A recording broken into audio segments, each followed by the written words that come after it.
Hi welcome to life line. ఈ రోజు TV nine స్టూడియోలో ఉన్నారు డాక్టర్ కవిత ఫ్రమ్ హోమికేర్ ఇంటర్నేషనల్. ఈ రోజు లైఫ్ లైన్లో మనం డిస్కస్ చేయబోతున్నాం లుంబార్ అండ్ సర్వైకల్ స్పాండిలైటిస్ గురించి డిస్కస్ చేయబోతున్నాం. మీరు కూడా డాక్టర్ కవిత గారితో మాట్లాడాలనుకుంటే టీవీ నైన్ స్క్రీన్ మీద డిస్ప్లే అవుతున్న నెంబర్స్కి కాల్ చేసి డాక్టర్ గారితో మాట్లాడచ్చు.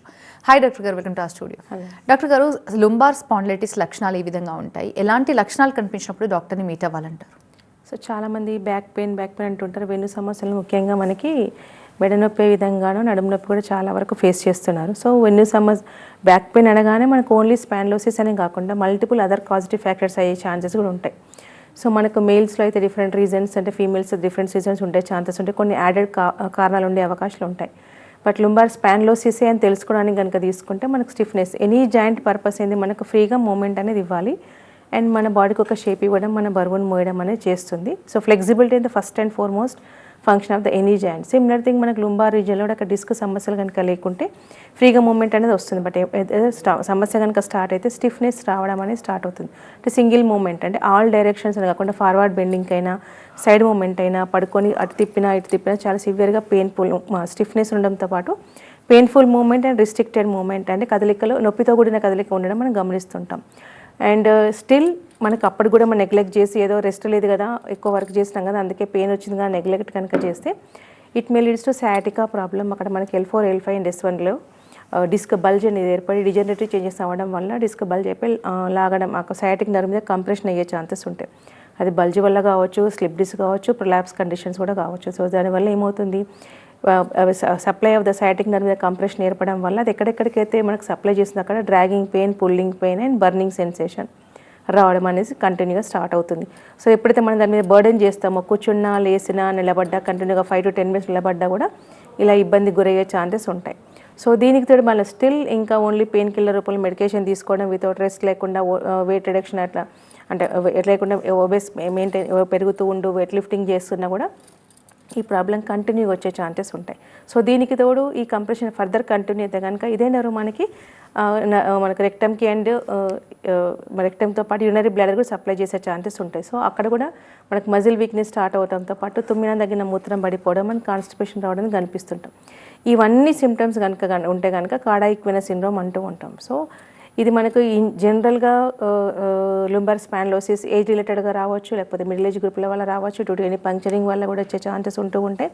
డ్రాగింగ్ పుల్లింగ్ పెయిన్ స్టార్ట్ అవడంతో పాటు కొన్ని రకాల ఆటోఇమ్యూన్ డిజార్డర్లో కూడా ఇది కనిపించే ఛాన్సెస్ ఉన్నాయి. నెగ్లిజెన్స్ చేస్తే కనుక ఈ ప్రాబ్లం రెక్టిఫై చేయకుండా ఇర్రివర్సిబుల్ చేంజెస్ గురయ్యే ఛాన్సెస్ ఉంటాయి. యాంక్లోజింగ్ స్పాంటేనియస్ కేసెస్లో కానీ REM exam starts with lumbar region ఉండే కాబట్టి సో నెగ్లిజెన్స్ లేకుండా పెయినే కదా అని పెయిన్ కిల్లర్స్ వాడుతూ ఉంటే కనుక చాలా ప్రాబ్లమ్స్ ఫేస్ చేయాల్సిన అవకాశాలు ఉంటాయి. సో ఇలాంటి కేసెస్లో సర్జరీ ఆల్సో కాంట్ హెల్ప్. ఎందుకంటే సో మళ్ళీ రికరెన్స్ రావడంతో పాటు 100% సక్సెస్ఫుల్ లేకుండా మనకి ఇలాంటి సమస్యలు కంటిన్యూగా లైఫ్ లాంగ్ మనకు ఉండే అవకాశాలు ఉంటాయి. సేమ్ థింగ్ మజిల్ వేస్టింగ్ కూడా స్టార్ట్ అయింది అనుకోండి, 5 minutes నిలబడలేని పరిస్థితి, కూర్చోలేని పరిస్థితి, రోజువారీ పనులు చేసుకోలేని పరిస్థితి కూడా మనకి ఈ లుంబార్ స్పాండిలోసిస్లో మనం గమనిస్తూ ఉంటామండి. ఎస్ డాక్టర్ గారు, కొంతమందిలో చూస్తుంటాం కాళ్ళలో విపరీతమైన నొప్పి ఉందంటారు, నిలబడడానికి కూడా చాలా ఇబ్బందిగా నిలబడుతుంటారు, అసలు ఎక్కువసేపు స్టాండింగ్ పొజిషన్లో ఉండలేరు, అలాగని ఎక్కువసేపు కూర్చోలేరు. ఇలాంటి వారి పరిస్థితి ఎలా ఉంటుంది డాక్టర్ గారు? ఇవి దేనికి ఏ లక్షణాలు అంటారు? సర్వైకల్ అనుకోవచ్చా, లుంబార్ స్పాండిలైటిస్ అనుకోవచ్చు? యాక్చువల్గా మనకు లుంబార్ స్పాండిలోసిస్లో కంటిన్యూగా నిలబడలేని పరిస్థితి ఏర్పడే ఛాన్సెస్ ఉంటూ ఉంటాయి. సో వాళ్ళకి బర్డెన్ అయ్యే కండిషన్లో ఇప్పుడు కంటిన్యూగా స్టాండింగ్ అయినా కంటిన్యూ సిట్టింగ్ అయినా అలాంగ్ విత్ కొన్ని అదర్ DD కండిషన్స్ కనుక తీసుకుంటే మనకి వెరికోజ్ వీన్స్లో కూడా మనకి కండిషన్ చూస్తూ ఉంటాం. సో చీలిక పాములాగా మనకి లోయర్ లిమ్స్లో ఒకటి కనిపిస్తుంటాయి మనకి ఎక్స్టర్నల్గా ఉంటే కనుక. కొంతమందికి పెయిన్లెస్ కండిషన్ ఉండే ఛాన్సెస్ ఉంటాయి. బట్ ఎలాంటిది సూపర్ఫిషియల్ అబ్జర్వేషన్ లేకుండా కూడా ఇంటర్నల్ కనుక వీనస్ ప్రాబ్లం ఏర్పడితే కనుక ఈ వెరికోస్ ప్రాబ్లం కూడా మనకు లాంగ్ స్టాండింగ్ ఇబ్బంది అవ్వడం, కంటిన్యూగా పెయిన్ రావడం ఏర్పడే ఛాన్సెస్ ఉంటాయి. కదా వీనస్ వీక్నెస్ వల్ల కానీ వాల్వులార్ వీక్నెస్ వల్ల ఈ సమస్య మనం గమనిస్తూ ఉంటాం. సో వాట్ అనేది పర్టికులర్గా కనుక కరెక్ట్గా డయాగ్నోస్ చేసుకొని కనుక తీసుకుంటే ప్రాబ్లం రెక్టిఫై చేసుకునే ఛాన్సెస్ ఉంటూ ఉంటాయి. సో దానితో ఫీమేల్లో కనుక మన గైనిక్ ఇష్యూస్ ఉన్నా కూడా, వైట్ డిశ్చార్జ్ లాంటి కానీ లుకోర్ లాంటి కేసెస్ ఉన్నా, సర్వీసైటిస్ లాంటి కేసెస్ ఉన్నా కూడా లోయర్ బ్యాక్ పెయిన్తో పాటు కంటిన్యూ డ్రాగింగ్ పెయిన్, కూర్చున్న నిలబడ్డ ఇర్రెస్పెక్టివ్ ఆఫ్ పొజిషన్ సివియర్గా పెయిన్స్ వస్తూనే ఉంటాయి, వీక్నెస్ వస్తూనే ఉంటుంది. విత్ కొన్ని అసోసియేటెడ్ సిమ్టమ్స్ కూడా మనం గమనిస్తుంటాం. ఫీవర్ విత్ చిల్స్ అట్లాంటి కండిషన్స్ కూడా వచ్చే ఛాన్సెస్ ఉంటూ ఉంటాయి. అండ్ కొన్ని అదర్ కండిషన్లో మనకి లోయర్ బ్యాక్ టు ఫ్రంట్ కానీ లైన్ టు గ్రాండ్ రీజన్ కూడా బ్యాక్ పెయిన్ వచ్చే ఛాన్సెస్ ఉంటూ ఉంటాయి. అది స్పాండ్లోసిస్ ఉన్నా ఉండకుండా కొంతమంది కిడ్నీ స్టోన్స్ ఉండడం వల్ల కూడా ఇలాంటి సమస్యలు మనం గమనిస్తుంటాం. సో కిడ్నీ స్టోన్స్ ఉంటే వాళ్ళకి back to front line to groin radiating పెయిన్తో పాటు నాసియా వామిటింగ్ సెన్సేషన్ ఉంటూ ఉంటాయి. ఈవెన్ దో రెస్ట్ తీసుకున్నా కూడా వాళ్ళకి పెయిన్ తగ్గకపోవడం, నిలబడ్డా కూడా పెయిన్ తగ్గకపోవడం, కంటిన్యూస్గా ఉండే ఛాన్సెస్ ఉంటాయి. సో ఉండే ప్రదేశాన్ని బట్టి వాళ్ళకి సిమ్టమ్స్ మనకు రికర్ అయ్యే ఛాన్సెస్ ఉంటాయి. Either continuous or on and off symptoms మనం గమనించే ఛాన్సెస్ మనము చూస్తూ ఉంటాం. సో ఈ any injuries also it may leads to. So ఈ రీజన్ ఏంటి కనుక కనుక్కొని దాని కనుక ప్రాపర్ ట్రీట్ చేస్తే కనుక నాకు లుంబార్ స్పాండోసిస్ కానీ సర్వైకల్ స్పాండోసిస్ కానీ సయాటికల్ ప్రాబ్లమ్స్ కానీ రెక్టిఫై చేసుకోవచ్చు. డాక్టర్ గారు, కొందరిలో నమ్నెస్ కూడా చూస్తుంటాం. ఇలా కనిపించినప్పుడు ఎలాంటి జాగ్రత్తలు అవసరమని చెప్తారు, ఎలాంటి ట్రీట్మెంట్ అవసరం అంటారు? సో యాక్చువల్గా నమ్నెస్ అంటే నర్వ్ ఇన్వాల్వ్మెంట్ స్టార్ట్ అయితే కనుక నమ్నెస్, కొంతమంది క్రాలింగ్ సెన్సేషన్ అంటారు, కొంత ప్రిక్నెస్ సెన్సేషన్ అంటారు. తర్వాత ఇంకా ఫర్దర్ ప్రోగ్రెస్ అయితే కనుక మొద్దుబారిపోవడం అంటూ ఉంటాం. సో మొద్దుబారిపోవడానికి రీజన్స్ మనకు చేతుల్లో కనిపిస్తే కనుక సర్వైకల్ స్పాండోసిస్ అయితే వన్ ఆఫ్ ద రీజన్. కాళ్ళలో కనిపిస్తే కనుక and lumbar spondylosis nerve compression వల్ల మనం గమనిస్తుంటాం. సో ఇది ప్రికాషన్ ఏంటి అంటే ఇప్పుడు నర్వ్ నమ్నెస్తో పాటు చాలామందికి బర్నింగ్ సెన్సేషన్ కూడా స్టార్ట్ అయ్యే ఛాన్సెస్ ఉంటాయి. సివియర్ బర్నింగ్ సెన్సేషన్ వస్తుంటే దానికి కొన్ని రకాల అదర్ ఒక డిజార్డర్ కండిషన్లో గమనిస్తుంటాం. పెరిఫరల్ న్యూరోపతి లాంటి కండిషన్లో, డయాబెటిక్ కంట్రోల్ కండిషన్లో కానీ అండ్ కొన్ని రకాల డెఫిషియన్సీ వల్ల కూడా గమనిస్తుంటాం. But back pain associated with the numbness, ఆ neck pain associated with the hand numbness ఉంటే కనుక డెఫినెట్లీ టువర్డ్స్ స్పాండోసిస్ కింద మనం చెప్పడం అనేది జరుగుతుంది. కొన్ని రకాల B12 డెఫిషియన్సీలో కూడా నమ్నెస్ అండ్ విటమిన్ డి డెఫిషియన్సీలో కూడా పెయిన్స్ తగ్గకుండా రెస్పాండ్ కాకుండా నమ్నెస్ రావడం అనేది గమనిస్తుంటాం. సో ఇది సిగ్నలింగ్ టు అవర్ బాడీ ఏంటంటే కంపల్సరీ స్ప్రెయిన్ అయినాను కదా, పెయిన్ వచ్చింది కదా అని చెప్పి చాలామంది నెగ్లెక్ట్ చేస్తుంటారు. బట్ ఇది కనుక కంటిన్యూ అయితే కనుక డెఫినెట్లీ నర్వ్ డ్యామేజ్ స్టార్ట్ అవ్వడం అవుతుంది. ఇందాక నేను చెప్పిన సిమ్టమ్స్ మెడలో అయితే కనుక చేతులు లాగడం, తిమ్మిరి రావడం, గ్రిప్ లాస్, చిన్నపాటి వస్తువులు పట్టుకున్నా కూడా మనకు పడేసే ఛాన్సెస్ ఎక్కువ ఉంటాయి. దెన్ మైలోపతి అంటూ ఉంటాం. ఇది నమ్నెస్ అంటే సర్వైకల్ రాడికులోపతి కింద కన్సిడర్ చేస్తూ ఉంటాం. సో ఆ విధంగా కూడా మనకి నెగ్లెక్ట్ చేస్తే కనుక అక్కడ నర్వ్ సప్లై అనేది మనకి మజిల్కి ప్రాపర్గా లేకపోవడం వల్ల muscle wasting also going to B started. So muscle wasting కనుక స్టార్ట్ అయితే కనుక సో మనకి either side of the affected limb and affected హ్యాండ్కి అండ్ అన్ఎఫెక్టెడ్ హ్యాండ్కి చాలా తేడా గుర్తించే ఛాన్సెస్ ఉంటూ ఉంటాయి. సో ఆ పర్టికులర్ ఆర్గాన్ అనేది మనకు డ్యామేజ్ కిందకి అయ్యే ఛాన్సెస్ ఉంటాయి. నథింగ్ బట్ ప్రాపర్గా వర్క్ చేసుకోవాలని పరిస్థితి కూడా అయ్యే ఛాన్సెస్ ఉంటాయి. అదే నెక్ రీజియన్లో అయితే కనుక కొంతమందికి నమ్నెస్ అలాంగ్ విత్ గిడ్డినెస్ కూడా గమనిస్తుంటాం. సో అది సర్వైకల్ కాంప్లెక్స్ అంటూ ఉంటాం. నథింగ్ బట్ ఆస్టియోఫైటిక్ కాంప్లెక్స్లో వల్ల ఇలాంటి సమస్య మనం ఎక్కువ గమనిస్తూ ఉంటాం. సో వాళ్ళకి ఎన్ని మెడికేషన్ వాడుతున్నా కూడా వాళ్ళకి రివర్స్ కానీ లేని పరిస్థితి, గిడ్డినెస్ కానీ, చేతులు లాగడం కానీ, తిమ్మిరి రావడం కానీ ఇలాంటి కండిషన్స్ మనం కంటిన్యూ గమనిస్తుంటాం. సో అలాంటి కండిషన్లో కూడా scope with homeopathy first damage అనేది నర్వ్ది రివర్స్ అయ్యే ఛాన్సెస్ ఉంటాయి. దెన్ పెయిన్ తగ్గిపోయి దెన్ గిడ్నెస్ తగ్గిపోయి రివర్స్ అయ్యే అవకాశాలు ఉంటాయండి. But so that is signalling to your body compression start అయింది అని. So as early as possible మనకి డాక్టర్ని కన్సల్ట్ అయితే మీకు కంప్లీట్గా వాటి మేజర్ కాజ్ అనేది తెలుసుకోవడంతో పాటు దాని దగ్గర ట్రీట్మెంట్ స్టార్ట్ చేసి రికవర్ అయ్యే ఛాన్సెస్ ఉంటాయి. సర్జరీ రిక్వైర్మెంట్ లేకుండా చూసుకోవచ్చండి. Yes sir. డాక్టర్ గారు, జనరల్గా ఈ లుంబార్ స్పాండిలోసిస్ అవ్వచ్చు, లేదంటే సర్వైకల్ స్పాండిలోసిస్ అవ్వచ్చు, ఈ ప్రాబ్లమ్స్ అనేవి ఎలాంటి లైఫ్ స్టైల్ లీడ్ చేస్తున్న వాళ్ళలో ఎక్కువగా చూస్తుంటాం అండ్ ఏజ్ గ్రూప్ వాళ్ళలో ఎక్కువగా చూస్తుంటాం? సో యాక్చువల్గా లైఫ్ స్టైల్ అంటే మనకి overburden and overuse of the joints are the major triggering factors for the ఇలాంటి స్పాండిలోసిస్ లాంటి కేసెస్కి. సో కంటిన్యూస్ సిట్టింగ్ ప్రొఫెషన్ ఎవరికైతే ఉంటుందో అండ్ డెస్క్ వర్క్స్ ఎవరైతే ఎక్కువగా చేసుకుంటుంటారో అండ్ వెయిట్ లిఫ్టింగ్ ఎక్కువ చేస్తారు. So desk work nothing but hitech people ఎక్కువగా చేయడం అనేది గమనిస్తూ ఉంటాం. ఎట్ ద సేమ్ టైం మన డ్రైవింగ్ ప్రొఫెషన్లో కంటిన్యూస్ సిట్టింగ్ ఉంటుంది, మూమెంట్ అనేది లేకుండా more than continuously 8 to 9 hours కంటిన్యూగా వర్క్ చేసే వాళ్ళకి ఇలాంటి సమస్యలు ఎక్కువ గమనిస్తూ ఉంటాం. And over weight lifting and abnormal పాస్చర్లో వెయిట్ లిఫ్టింగ్ చేయడం కానీ, కూర్చోవడం కానీ, పడుకోవడం కానీ చేయడం వల్ల కూడా ఈ ప్రాబ్లమ్స్ వచ్చే ఛాన్సెస్ ఉంటాయి. సో ప్రీవియస్లో అయితే ఇవి ఏజ్డ్ పీపుల్ రావడం, ఇంకా డిజనరేటివ్ ఆర్థరైటిస్ కింద గమనించి డిజనరేషన్ వల్ల వస్తుంది కాబట్టి ఏజ్డ్ పీపుల్లో గమనించే వాళ్ళం. But nowadays so obesity is as one the triggering factor కాబట్టి irrespective of age and calcium deficiency, vitamin D deficiency చిన్నపిల్లలు కూడా గమనిస్తున్నాం కాబట్టి సో చిన్నపిల్లలు కానీ మిడిల్ ఏజ్ గ్రూప్లో కానీ ఈ సమస్యని గమనిస్తున్నాం. బట్ మ్యాక్సిమం మన మిడిల్ ఏజ్ గ్రూప్లో ఈ ప్రాబ్లం ఎక్కువ గమనిస్తున్న deficiency add with professional life along with life style. అంటే సో మనకు క్రానిక్ స్మోకర్స్ కానీ డ్రింకింగ్ ఉండడం వల్ల కూడా లివర్ ఇండైరెక్ట్గా అబ్నార్మల్ ఫంక్షనింగ్ ఉండడం వల్ల కూడా ఇలాంటి సమస్య మనం ఎక్కువ గమనిస్తుంటాం. కొన్ని అదర్ మెటబాలిక్ డిజార్డర్ కూడా ఈ ఏజ్ గ్రూప్లో ఎక్కువగా ఉంటాయి. సో దానివల్ల కూడా వాళ్ళకి ఇండైరెక్ట్గా కాల్షియం మెటబాలిజం డిస్టర్బ్ అయ్యే ఛాన్సెస్ ఎక్కువగా ఉంటాయి. And at the same time auto immune డిజార్డ్స్లో కూడా they are more prone to it middle age group. Nothing but ankylosing spondylosis కానీ ఆర్ఏ లాంటి ప్రాబ్లమ్స్ కానీ.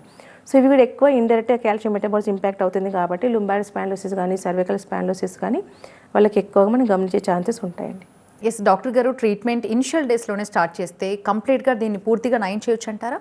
డెఫినెట్గా ఎందుకంటే స్టిఫ్నెస్ స్టేజ్లో కానీ పెయిన్ స్టార్ట్ కాగానే కానీ కనుక స్టార్ట్ చేస్తే గిడ్డినెస్ ఉన్నా కూడా మనకి ఇచ్చే ప్రిస్క్రిప్షన్ వల్ల ఏంటంటే సో డిజీజ్ పెథాలజీ మనకు రివర్స్ చేసే ఛాన్సెస్ ఎక్కువగా ఉంటాయి ఇనిషియల్ స్టేజెస్ అయితే.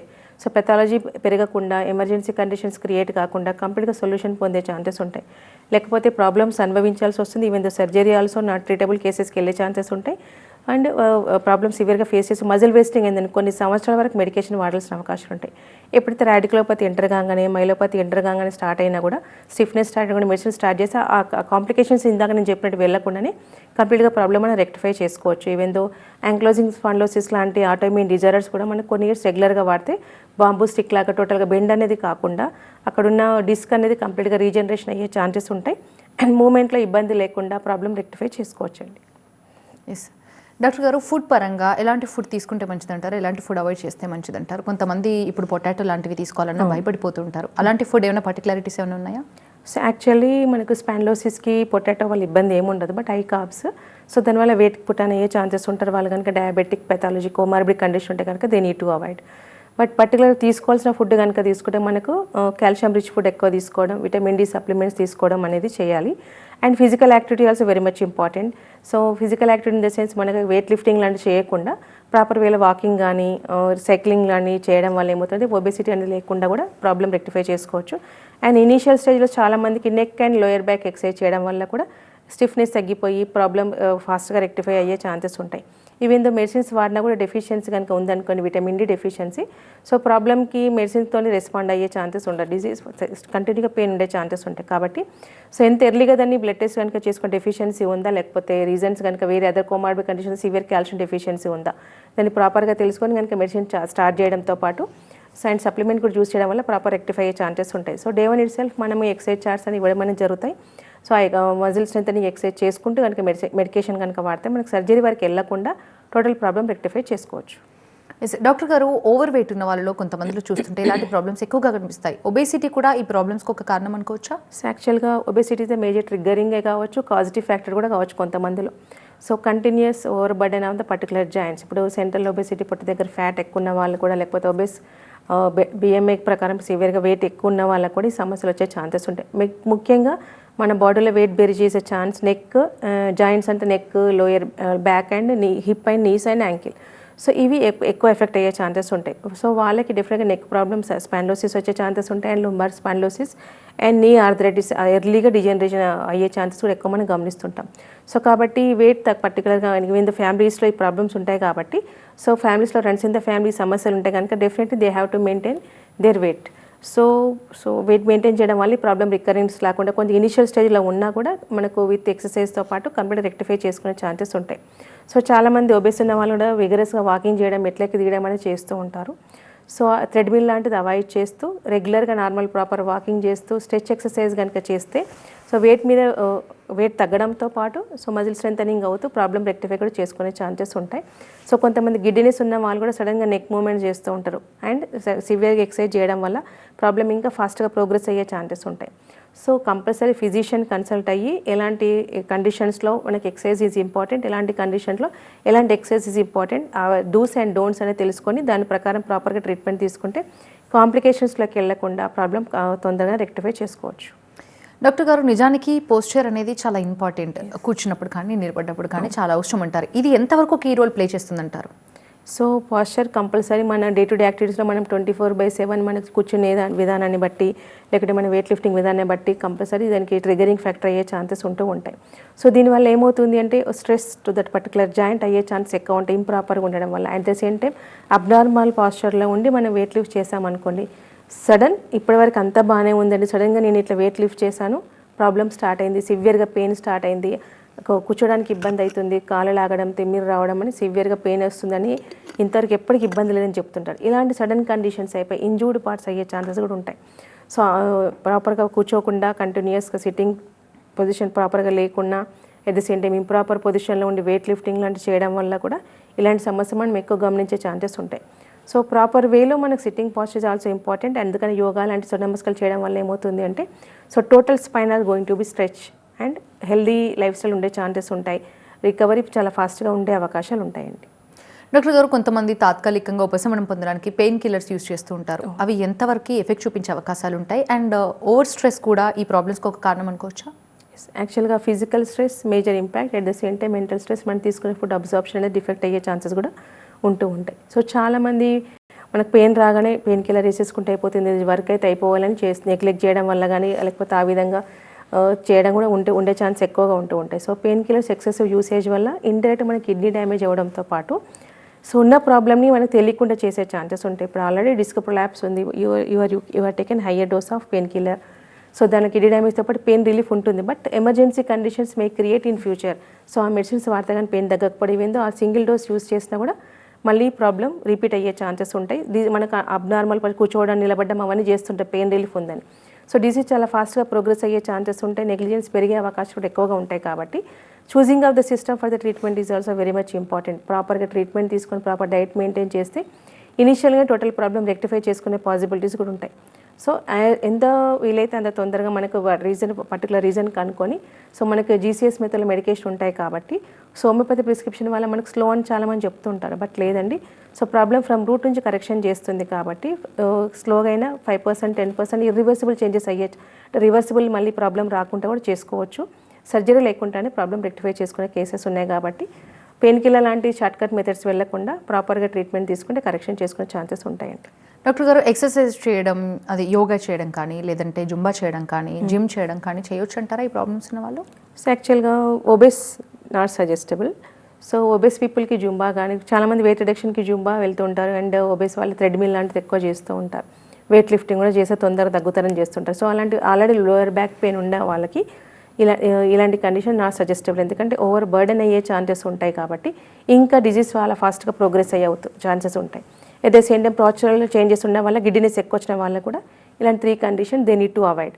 సో కంపల్సరీ వాళ్ళ ఇన్స్ట్రక్టర్కి ఈ ప్రాబ్లమ్ అనేది చెప్పి వాళ్ళు ఎలాంటి డూస్ అండ్ డోంట్స్ అని తెలుసుకొని, అంటే ఎక్సర్సైజ్ చేయొద్దని చెప్పట్లేదు, కొన్ని విత్ ప్రికాషన్స్ కొద్దిగా అవాయిడ్ చేస్తూ కొన్ని ఏవైతే ప్రాపర్గా రిక్వైర్మెంట్ ఉంటే అవి చేస్తే కనుక సో ప్రాబ్లం అంటే డిజీజ్ ప్రోగ్రెస్ కాకుండా ఎమర్జెన్సీ కండిషన్స్ క్రియేట్ కాకుండా రెక్టిఫై చేసుకునే ఛాన్సెస్ ఉంటాయండి.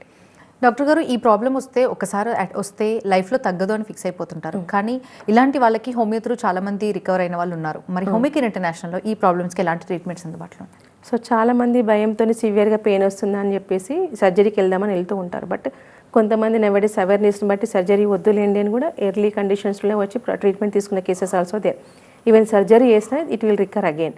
సో దీనివల్ల ఏమవుతుంది అంటే ఎక్స్టర్నల్ మామూలుగా రీజనరేషన్ అనేది రాకుండా మనకు మెడికేషన్ యూజ్ చేయడం వల్ల, అంటే హోమియో ప్రిస్క్రిప్షన్లో మనకి జీసీఎస్ మెథడ్లో ఉంటుంది అండ్ అడ్వాన్స్ టెక్నాలజీతో పాటు quality of the medicine also the best ఇవ్వడం వల్ల రివర్సిబుల్ పెథాలజీ, అంటే అండర్లైన్ డిజీజ్ అనేది ఫ్రమ్ రూట్ నుంచి రివర్స్ అయ్యే ఛాన్సెస్ ఉంటాయి. కాబట్టి డిజీజ్ ప్రోగ్రెస్ కాకుండా 5%, 20%, 30%, 40% ఆ విధంగా రికవరీ అవుతూ so end of the day correction అయ్యే ఛాన్సెస్ ఉంటాయి. So depending upon when they are coming, ఎంత సివియారిటీ, నెంబర్ ఆఫ్ వర్టిబ్రస్ ఎన్ని ఇన్వాల్వ్ అయినదనే కండిషన్ బట్టి, స్టేజ్ని బట్టి మనకు duration of the disease and duration of the pathology reverse అయ్యే కండిషన్స్ ఉంటూ ఉంటాయి. But when you start the medication day 1 itself మీకు డిజీజ్ ప్రోగ్రెస్ కంట్రోల్ అవ్వడంతో పాటు పెథాలజీ పెరగకుండా పెయిన్లో రిలీఫ్ ఉండడంతో పాటు స్టిఫ్నెస్తో కానీ, యూరినరీ ఇన్కాంటినెన్స్లో కానీ, కాన్స్టిపేషన్లో కానీ, నర్వ్ కానీ, మజిల్ కానీ అన్నీ రివర్సిబుల్ అయ్యే ఛాన్సెస్ ఉంటాయి. You will find the change from day 1 itself. But reverse అయితే it will take time depending upon పెథాలజీని బట్టి. కాబట్టి వితౌట్ ఎనీ సైడ్ ఎఫెక్ట్స్ అనేది ఉండదు. అండ్ డే 1 ఇట్సెల్ఫ్ మనం ఇచ్చే మెడికేషన్తో పాటు డూస్ అండ్ డోంట్స్ చెప్పడం అనేది జరుగుతుంది. సో అలాంటి మేనేజ్మెంట్ పని చేసుకుంటే కనుక మెడిసిన్స్ కనుక వాడితే మళ్ళీ problem even though ankylosing spondylosis కూడా HLB27 అనేది పాజిటివ్ కూడా నెగిటివ్ అయిన కేసెస్ ఉన్నాయి. అలాంటి కేసెస్ కూడా and spondylosis, lumbar and cervical కూడా even the osteophytic complex there is no scope with the surgery. అలాంటి కండిషన్ ఎక్కువ టైం తీసుకున్న మజిల్ వేస్టింగ్ లేకుండా పెయిన్ తగ్గి గ్రిప్ నార్మల్గా అనే కండిషన్స్ కూడా ఉన్నాయి. బట్ డిపెండింగ్ అపాన్ పెథాలజీని బట్టి మనకి ఎంతకాలం వాడడం అనేది తెలుసుకునే అవకాశాలు ఉంటాయి. అది కనుక కంపల్సరీ మెడికేషన్ కనుక యూజ్ చేస్తే ప్రాబ్లం మొత్తం రెక్టిఫై చేసుకోవచ్చు, సైడ్ ఎఫెక్ట్స్ లేకుండా చూసుకోవచ్చు. ఇలాంటి కండిషన్లో మనకు more than 80 to 90% success rates ఉన్నాయండి without any side effects. Doctor గారు, ఈ స్పాండిలోసిస్ అనేది జెనెటిక్ ప్రాబ్లం అనుకోవచ్చా? మ్యాక్సిమం అవుట్ ఆఫ్ 10లో మనకు 6 to 7 కేసెస్ హెరిడిటరీ వచ్చే ఛాన్సెస్ కూడా ఎక్కువగా ఉంటాయి. సో హెరిడిటరీ ఉంటే compulsory they have to take care. So life style ప్యాటర్న్లో కానీ, హ్యాబిట్స్లో పరంగా కానీ, వెయిట్లో కానీ, లేకపోతే ఎక్సర్సైజ్ కూడా డే 1 మనకు ప్రికాషన్స్ కనుక తీసుకుంటే వాళ్ళకి రికరెన్స్ లేకుండా చేసుకునే ఛాన్సెస్ ఉంటాయి. బట్ సింగిల్ పేరెంట్కి ఉంటే కనుక 40 to 50%, ఇద్దరికి ఉంటే కనుక మోర్ దెన్ 60 to 70% వచ్చే పాసిబిలిటీస్ ఉంటాయి. కానీ ప్రికాషన్స్ మెయింటైన్ చేస్తే రాకుండా కూడా మనం హెల్దీ లైఫ్ స్టైల్ మెయింటైన్ చేసానికి రాకుండా కూడా చూసుకోవచ్చు. ఎస్ డాక్టర్ గారు, కొంతమంది మెన్స్లో చూస్తుంటాం ఆల్కహాల్ ఎక్కువగా తీసుకునే వాళ్ళలో, స్మోక్ చేసే వాళ్ళలో, టొబాకో తీసుకునే వాళ్ళలో రకరకాల ప్రాబ్లమ్స్ చూస్తుంటాం. ఎస్పెషల్లీ స్పాండిలోసిస్ గురించి మాట్లాడుకుంటే స్మోక్ చేసే వాళ్ళలో బ్యాక్ పెయిన్ గురించి ఎక్కువగా వింటుంటాం. వాళ్ళు వీటన్నింటినీ, ఈ బ్యాడ్ హ్యాబిట్స్ అన్నింటినీ అవాయిడ్ చేయాల్సిన అవసరం ఎంతవరకు ఉందని చెప్తారు? సో డెఫినెట్గా smoking and drinking is triggering factors, ఇండైరెక్ట్గాను డైరెక్ట్గాను. They need to quit. Poison is poison. అది కొద్దిగా తీసుకున్నా ఎక్కువ తీసుకున్నా పాయిజనే కాబట్టి దే హ్యావ్ టు క్విట్. ఎంత తొందరగా క్విట్ చేస్తే మన బాడీలో liver is a toxic organ, అది ఇండైరెక్ట్గా డ్యామేజ్ అవుతుంది వాటి వల్ల. కాబట్టి ఎలాంటి మెడిసిన్స్ యూజ్ చేసినా కూడా వాళ్ళకు రెస్పాండ్ లేకుండా ప్రాబ్లం పెథాలజీ పెరుగుతూనే ఉంటుంది, డిలే ఇన్ రెస్పాన్స్ కూడా అయ్యే ఛాన్సెస్ ఉంటాయి. So day one it self ఇలాంటి కండిషన్స్ మనకు కంట్రోల్ చేసుకుంటూ ట్యాంపరింగ్లో వెళ్ళినా కూడా సో ఫాస్ట్గా రెస్పాండ్ అయ్యే ఛాన్సెస్ ఉంటాయి. సేఫ్ జోన్లోకి వెళ్ళే అవకాశాలు ఉంటాయి. ప్రాబ్లం రిపీట్ కాకుండా మెడిసిన్కి రెస్పాండ్ కూడా తొందర అయిపోయి ఎమర్జెన్సీ కండిషన్స్ క్రియేట్ లేకుండా కూడా మనం చేసుకోవచ్చండి. ఎస్ డాక్టర్ గారు, డూస్ అండ్ నోన్స్ అంటే ఏం చెప్తారు డాక్టర్ గారు? సో డూస్ అంటే కనుక హెల్తీ డైటరీ హ్యాబిట్స్ మెయింటైన్ చేయడం, do regular exercise, muscle strengthening exercise చేయడం, బాడీ వెయిట్ని మెయింటైన్ చేయడం అండ్ అవాయిడ్ చేయడం కనుక తీసుకుంటే కనుక ఇందాక చెప్పినట్టు and smoking and drinking they need to avoid. At the same time high calorie అంటే ప్రోటీన్ రిచ్ డైట్ ఎక్కువ తీసుకోవడంతో పాటు carbs and at the same time కొవ్వు పదార్థాలు తగ్గించుకోవడం బెటర్ అండి. And physical activity continuous sitting ఉంటే కనుక దే నీడ్ టు అవాయిడ్. అంటే make a movement every half an hour. Sitting profession we can't avoid, కానీ ఎవ్రీ హాఫ్ అన్ అవర్కి neck movement కానీ walk for 1 minute or 2 minutes చేస్తే కనుక so అలాంటి మనకు ట్రిగరింగ్ ఫ్యాక్టర్స్ ఉండకుండా వెళ్ళే ఛాన్సెస్ ఉంటాయి. కాబట్టి ఇనీషియల్ స్టేజ్లో కనుక ఈ ప్రాబ్లమ్స్ ఉన్నా కూడా మెడిసిన్ వరకు వెళ్ళకుండా వీటితో పాటు మనం రెక్టిఫై చేసుకునే అవకాశాలు ఉంటాయండి. థ్యాంక్ యూ డాక్టర్ గారు, థ్యాంక్స్ ఫర్ బీయింగ్ హియర్. ఇది వాటి లైఫ్ లైన్. చూస్తూనే ఉండండి TV9.